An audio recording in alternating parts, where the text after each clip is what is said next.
When it comes to product market, most of the products, because thanks to advancement in science and technology, let's say, for example, a phone's technology is almost saturated. You can't make nothing more with a phone. I mean, something like that. True.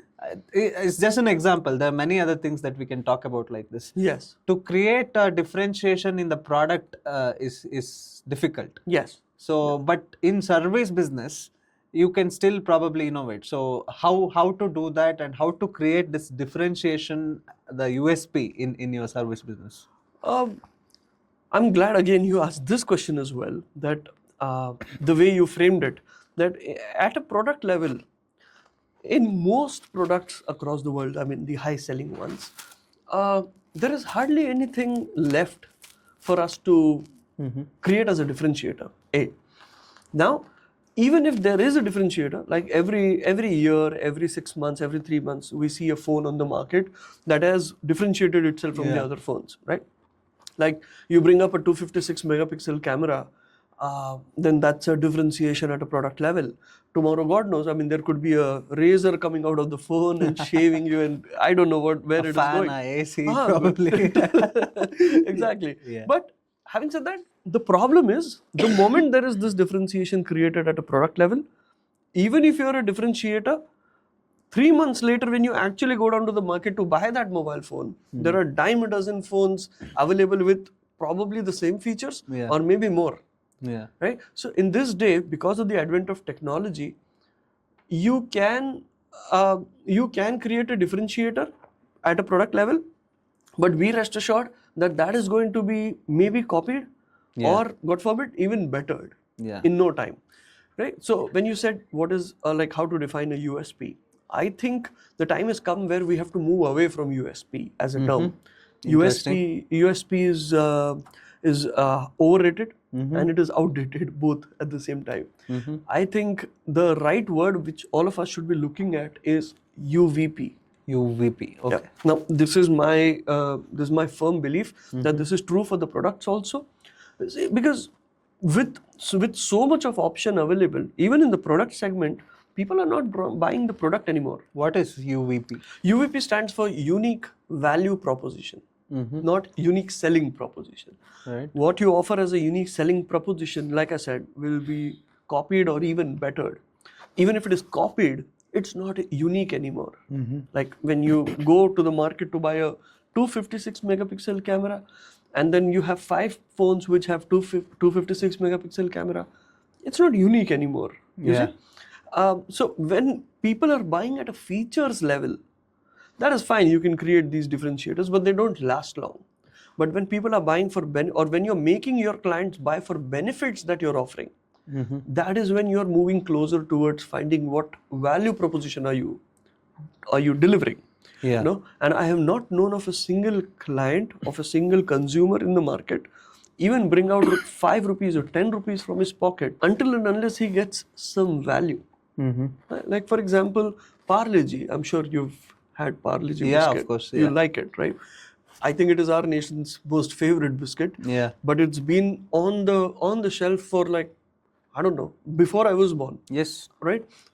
So 40, 50, 60, I don't know how many years the biscuit has lasted. And imagine it has lasted with competition from the biggest of the biscuit brands all over the world. Yeah.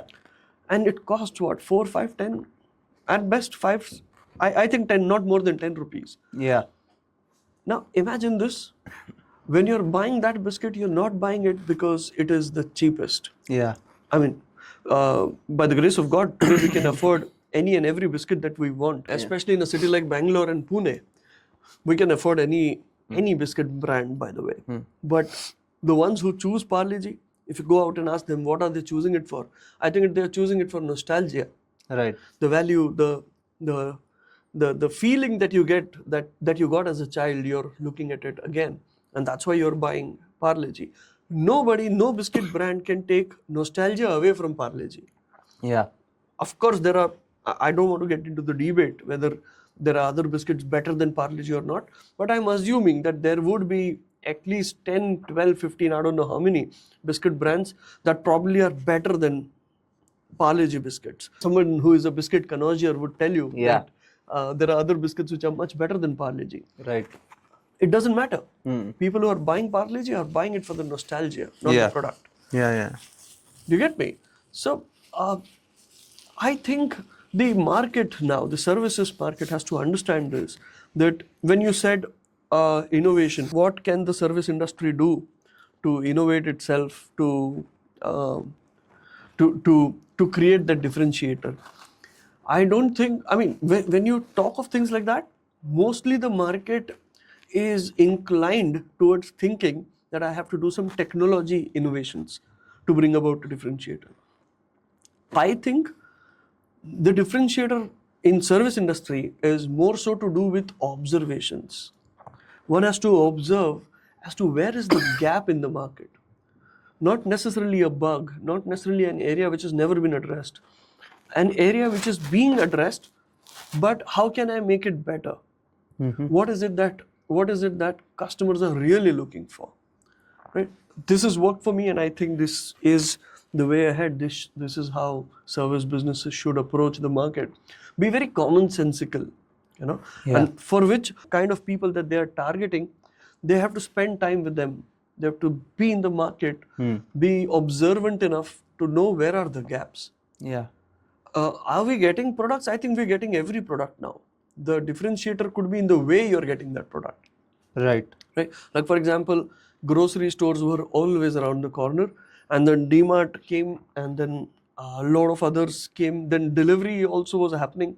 But then there comes a Blinkit, which brings a service differentiator that people want it, and people want it quick. Yes. Reliable and quick. So Blinkit or the big baskets of the world, they are doing that now.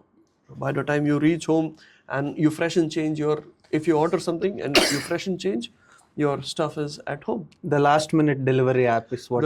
Yeah, true. So I think the way ahead is to understand people problems, for which service businesses will have to immerse themselves in people and not in technology alone. Of course, technology is important, but technology is a means to deliver some end. Yeah. One has to find what that end is. One has to find what is the market is. What is it that the market is looking